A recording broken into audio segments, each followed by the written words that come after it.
as an optometrist, I work with the remaining vision. So I'm not doing anything to change what's going on inside the eye or treating the eye, but instead working with the remaining vision.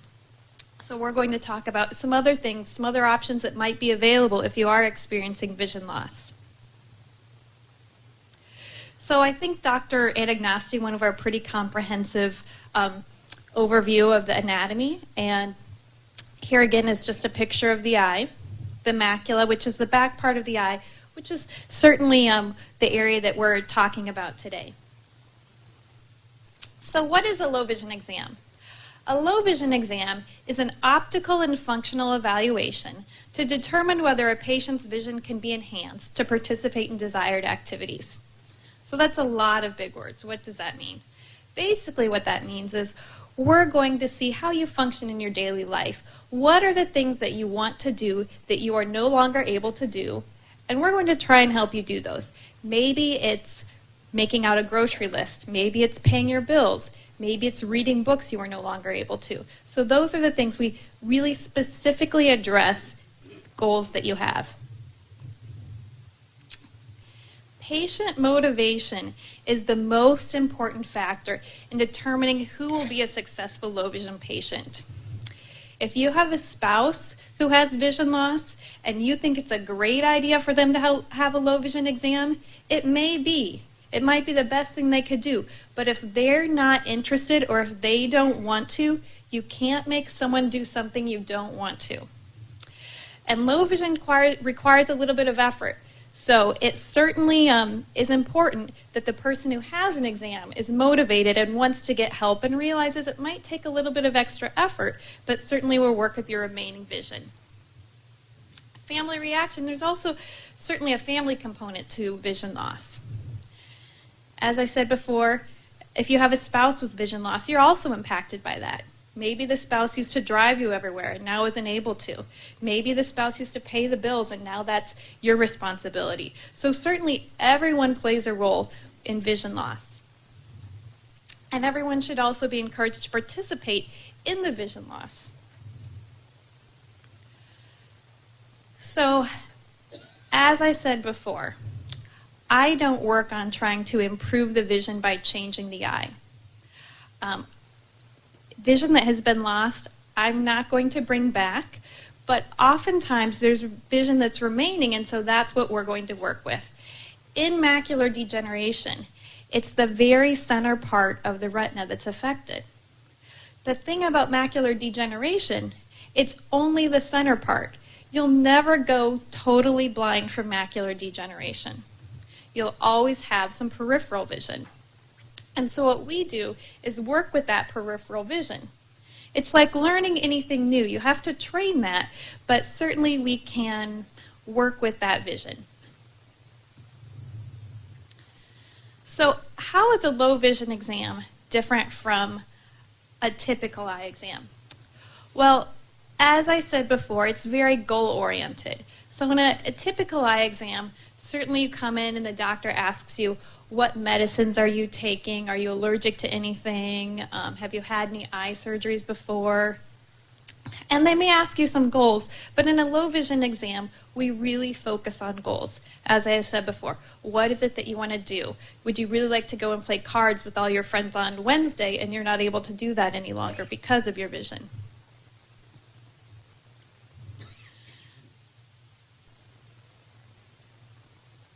Dr. Anagnosti, if you were paying attention, said something about the ETD RS chart earlier. So this chart here in the center is the ETD RS chart. This is one of the modifications a low vision doctor makes. We don't use the typical chart with the big E because we know many people who have low vision may not see that big E or may only see the big E, but not anything else on the chart. And it's really hard to measure your vision and measure progression in vision when all we have is that big E to look at. So we use this chart, and we can move that closer to you, and so you can see things much bigger. There are also charts we use with numbers that we can bring very close that are very big. So that's one of the ways our low vision exam is different. Also, we use special near cards. we use special near cards. So the near cards, oftentimes if you've had to read the near card, it's just big capital letters. You know, it might be an N and then an O and then a P and then a T. Well, what does that really mean? Because you can read the N and the P and the O and the T, does that mean you can read the newspaper? Not necessarily. So we use cards that have sentences on them. So we know if you can read this sentence, then you can probably read a newspaper. So this is another one of the modifications we make in a low vision exam. We check color vision. Macular degeneration can affect our color vision. Sometimes people aren't able to see the numbers in the dots, so we have special color vision tests where people may line up color vision chips. The Amsler grid is certainly important in macular degeneration. It helps monitor the progression of your disease. Certainly it doesn't replace going to monitoring with a doctor, but it can be helpful. And one of the biggest and probably most important thing that's different about a low vision exam is what we call a trial frame refraction. Trial frame refraction. So a refraction is when the doctor puts your head behind that machine, clicks a few things and says, which is better, 1 or 2? Which is better, 1 or 2? When you have low vision, putting your head behind the machine is not the best way to determine a pair of glasses. So a typical eye exam consists of that machine. A low vision doctor knows that someone who has macular degeneration might not have center vision. They need to use their peripheral vision. And so using this special trial frame, we can better use the peripheral vision and we can better determine what prescription of glasses you need. Oftentimes, many doctors say, no glasses are helpful. Probably about half of the patients that come to see me say, well, I was just at the doctor and he said there's nothing else that we can do. But they oftentimes didn't use the special charts. They oftentimes don't use the trial frame refraction. They oftentimes don't have very strong reading glasses or magnifiers or some of the other things. So after we complete the trial frame refraction, then we start looking at devices. This slide is very overwhelming to me. There's a lot of things on this slide. I intentionally made it overwhelming. The reason I did, as you heard before, I teach students who are going to be doctors in low vision. And sometimes they get really excited about the low vision things that are available. And they kind of approach it like this, and they say, oh, let's try this, and then we'll go to some sunglasses, and then we'll try some telescopes, and then we'll look at a large TV remote. And it can be very overwhelming.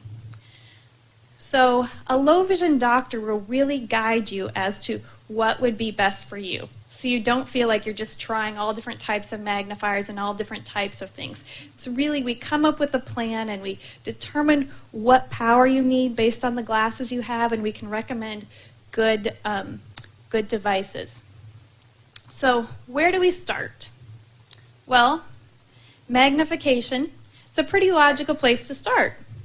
You can't see something? Let's make it bigger and see if you can see it. As I said before, you're never going to lose your side vision, but our side vision is not as fine as our central vision. The macula has the most fine vision. The macula is responsible for reading. But if we use our side vision, which is not quite as fine, sometimes by blowing things up and by magnifying things, we're able to see them.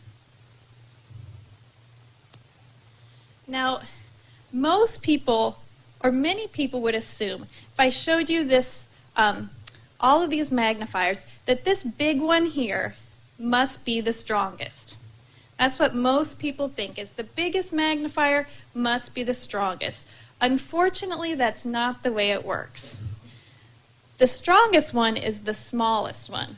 That's just the way lenses are designed, and I know it's very frustrating. I can't tell you how many people come in and say, can't you just give me a magnifier that'll cover the entire newspaper? I'd like a magnifier to cover the whole newspaper. But a magnifier that covers the whole newspaper is so weak that most people cannot use it. Most people who have low vision are not able to use those page magnifiers. In fact, I don't even have any in my clinic. Those are good for people who are older and just maybe need a little bit of extra help, but may not have macular degeneration. So not only does the field of view, which field of view means the area of the lens, it decreases, but also the working distance decreases. So that means the stronger the magnifier, the closer you have to hold it. Or the stronger the pair of glasses, the closer you have to hold something to be able to read it clearly. So someone who has macular degeneration sees this spot. A normal eye is going to see a normal image with the two children's faces. The other person is going to see this spot right in the center. And what's frustrating is it's right what you're pointing your eyes at. It's right what you're pointing your macula at. I have many people come in and say, you know, I just wish I could see people's faces. What can I do? I can't see people's faces. Well, I tell them that's because you're pointing your macula at whatever you're looking at. So if you can't see someone's face, that's because you've grown up your entire life, you've looked at people in the eyes when you speak to them. So you're pointing your macula right at their eyes. And so that means their eyes are the spot that's going to be blurry. So oftentimes, I give my patients the trick that maybe try and look at their chest. Maybe try and look at their forehead. Maybe try and look to one ear or the other, because then you're pointing your macula at my chest if you're looking at my chest, and that's going to be the blurred spot. And then maybe you'll see my head using your peripheral vision. That's really how peripheral vision works, and that's really some of the things we train when we're working with macular degeneration. So the simplest thing is just a pair of glasses, and I get this request a lot. Along with the, can't you just give me a magnifier that covers the whole page? I get a lot of people that say, can't you just give me glasses that will help me see? So that would be great if I could.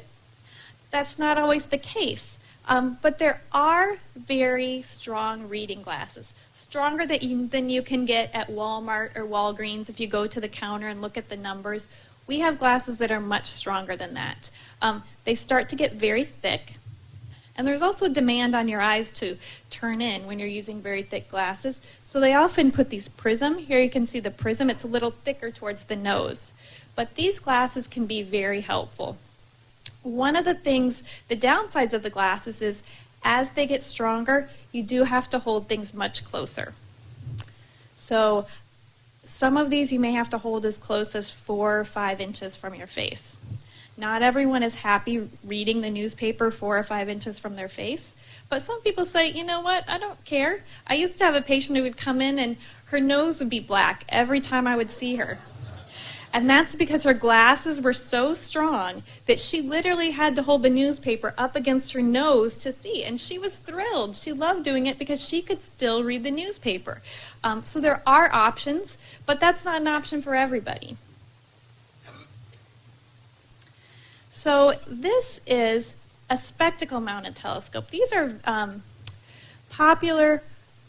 In some cases, they're oftentimes challenging to use with macular degeneration, but they can be beneficial. Here you can see someone who's using this. It's called a telemicroscope. So if he were to take, there's a cap on the end. If he were to take that cap off the end, he can see to distance. He puts the cap on and he can see up close to do things like look at his phone or look at a price tag or read a menu, all different sorts of things. Certainly one of the benefits, it's hands-free. So you don't have to use one hand to hold a magnifier and use one hand to do something else. You have both of your hands available. Again, one of the benefits that may be a little more difficult to try and use, but certainly if you have issues with dexterity and aren't able to hold a magnifier, it might be an option. And then we have handheld magnifiers. Now many people come in with handheld magnifiers that they've purchased, they've picked up at some drugstore, and they're good. And if you're getting along with them, that's great. They're not going to damage your eyes if you got them at, sometimes I have patients say, well, I got this at Walmart, and they whisper to me and think that I'll be upset or that maybe it's not good for their eyes. A magnifier is okay. A doctor can certainly give you a suggestion as to which one is the appropriate power. It's not going to ruin your eyes if you use the wrong power. It might just make your eyes tired quicker. So I think it's worthwhile to figure out the one that's most appropriate. They come in all different shapes and sizes. Some of them, like these here in the center, do have a light on them. So that's very helpful, especially when you're at the restaurant. Restaurants are very dark. It's hard to try and read a menu. So having a magnifier that has a light with it can be very helpful. Going to the grocery store, some corners in the grocery store where you're trying to look at a price tag might be a little blurry, so that can be helpful there. Some of them are very compact. They fold up right in your pocket. So certainly having one of these to take with you on the go is helpful. The downside is you do have to hold it. So you don't have both your hands free. And if you have tremors or you have some problems with your dexterity, this might not be the best type of magnifier for you. And then we have stand magnifiers. Stand magnifiers are called stand magnifiers because they stand on the page. So these you don't have to hold while you're reading. They do have a handle here. So you use the handle to pull it along, but you don't have to hold it up. You set it actually right down on the newspaper, and then you would just slide it along. With these type of magnifiers, you do need to use a bifocal. With the handheld, you don't necessarily have to, but with this type of magnifier, you need to use a bifocal so that it's clear. The downside to this type of magnifier, it's not quite as portable. It's a little bit bigger, so it's harder to stick in your purse and take with you when you go places. So that's why the handheld's a little more helpful for that. And then we have dome magnifiers. I really like dome magnifiers. They're hard to break. You can drop it on the floor, and it's just a little chunk of plastic. They gather light from the surroundings, and so they illuminate. And you can see here, it makes things a little bit bigger and pretty simple to use. Again, like the stand magnifier, you don't have to hold it. You just put it on the paper and slide it along. So if you don't have the dexterity, you don't have to worry about holding something that might get heavy in your hand. This is probably one of my favorite magnifiers. And again, I have no interest in the company. I don't receive anything from the company, but this is a magnifier I really like. I call it a wedge magnifier. It's probably in the family of dome magnifiers.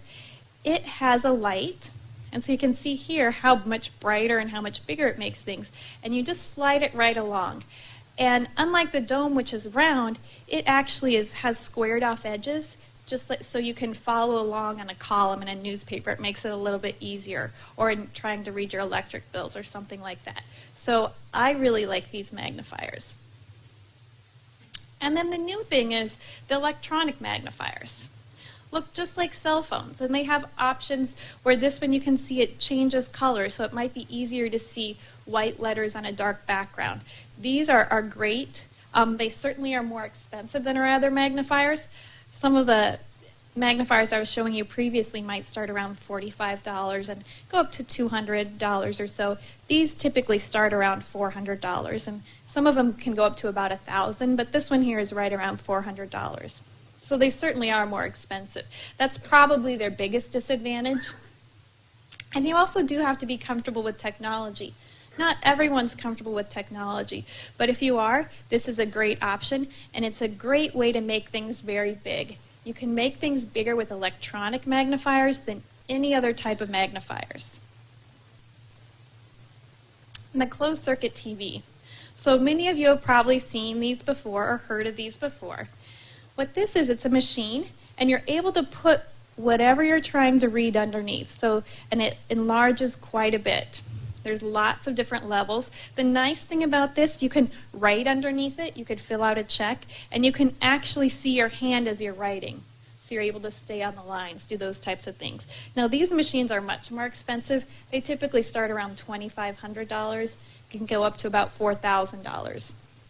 But they can be very helpful. If your main enjoyment comes from reading, this may allow you to read, and it might be worth that money for you.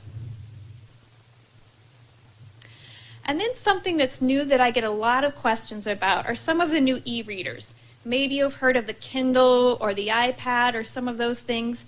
They certainly have options where you can make things larger and be able to read. So here we have the Kindle over here, and you can see how much bigger the print is than a normal size book. You can download the books to the Kindle, and many people have come in already using Kindles, so that's a great thing. And over here on the other side, we have the iPad, which has the same options.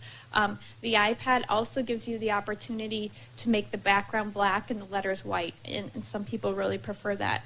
So that certainly is an option. Again, if you're not really keen on technology, it might not be the best option for you, but it certainly is something that's out there, and I get more and more questions about that.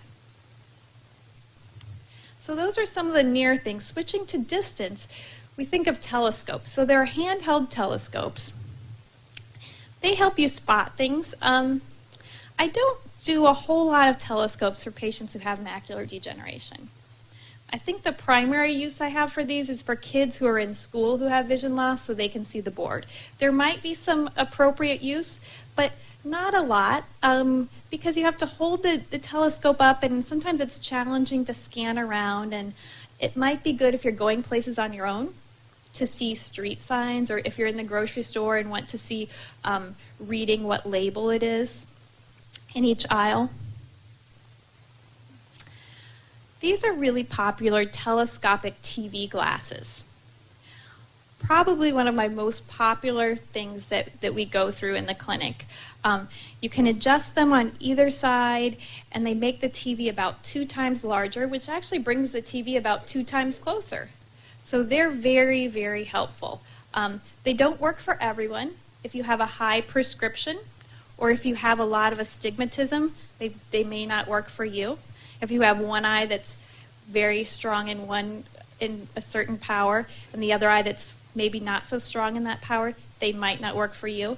But they do work for a lot of people, and a lot of people enjoy watching the television. So if you spend a lot of time watching the television, this might be something that would be beneficial for you.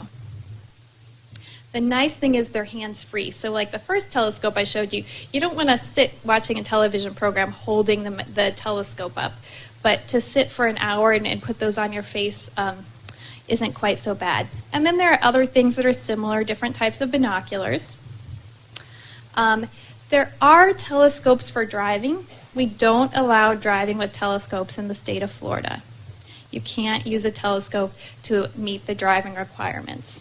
But in some states, they are used for driving.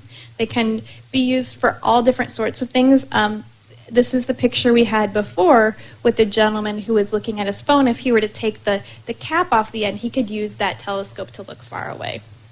And here we have someone who you would walk around wearing this. You look through the lenses. And then as you want to see distance, you tip your head down and look through the telescope at distance. So that's the way it's used for driving. It might also be used that way here for walking, for possibly watching television, although you'd have to have your chin tipped down a little bit to watch television through this because it's typically mounted at the top of the frame. And one thing that I can't stress enough is the importance of lighting. I help so many people with glasses in my office. They go home, they come back, and they say these glasses just don't work. Maybe we change the prescription, they go home, they come back, the glasses just don't work. Then we realize that it's the lighting. They're not using appropriate lighting. And actually that doesn't happen too much because I once was giving a lecture about lighting, and one of the doctors in the audience said, you know, I had a patient, I made his glasses 6 times before finally I got tired and I went to the patient's house and I realized his house was all dark paneling and he only had 1 lamp and it had a 30-watt bulb and he was trying to read. And so he brought the guy a new lamp and all of a sudden the new glasses worked. So lighting is certainly very important. And that story, which I heard probably 10 years ago now, since then I always talk about lighting. So there are certain types of daylights. There are OT lights. Here you can see at the top a picture that is just done under regular lighting, and then down below with the daylight. You can see the colors look much better. It's hard to tell that the print is easier to see, but it's much easier to see. And something I discovered accidentally on my own was that these new light bulbs they make, the new curlicue spiral light bulbs, they make them in daylight. I didn't know they did. I purchased some new light bulbs for my home. I brought them in, I put them in, and my whole apartment or my whole condo was glowing blue. It was so bright, and I couldn't figure out what it was, and I looked at the package and it said daylight. It was too much light for me, but I thought, you know what, I'm going to take these to the office. I took them to the office, and the low vision patients love them. They just help so much. And you can get a package of daylight bulbs for maybe $15. You can certainly get OT lights, but they're a little more expensive. So the daylight bulbs you could put all around your house. So I have lots of people who switched out the bulbs in their bathrooms, in their kitchens, all over to these daylight bulbs, and it really makes it like outside, inside your house. Other things that are helpful, we call this a typoscope. It's just a line guide. Helps you keep your place when you're trying to sign things, if your name tends to go uphill or downhill. It also can help you see just a little better by highlighting what you're seeing and blacking out the background. So we use those quite often. And then 20/20 pens. They're just Sharpies that don't bleed through the paper. Makes things like making grocery lists much easier. So the definition of legal blindness is 2200 or worse in the better seeing eye with best correction. So if your vision is 2200 or worse with glasses or with contact lenses or with nothing, you would be considered legally blind. Or if you have a field of 20 degrees or less. So why is that important? If you are legally blind, you're eligible for an income tax exemption if you're still paying income tax. So certainly make sure if you're legally blind, your doctor gives you a letter so you can give it to your tax attorney or your accountant when they're preparing your taxes, and you'll receive a tax credit. Transportation services, many of you may be aware of some of them that we have in Broward County. You're eligible for a handicap parking sticker. Now you're not going to be driving, but whoever is driving you around can get the parking sticker and put it in their car. Free directory assistance, which might be something you weren't aware of. It's difficult for you to look a number up in a phone book, so you can dial 411 and get the number at no cost. And even the grocery store. Some of the grocery stores here, Publix specifically, if you'll go to Publix and tell them that you're legally blind, they'll provide someone to go with you around the store and help read labels for you and different types of things. So that's something that's helpful. And then just be aware of the community resources. There are lots of things that are out there. The Division of Blind Services, the Lighthouse of Broward, there are lighthouses all around the state and the country. And then support groups. There's different support groups, certainly, which can also be important. And that's it.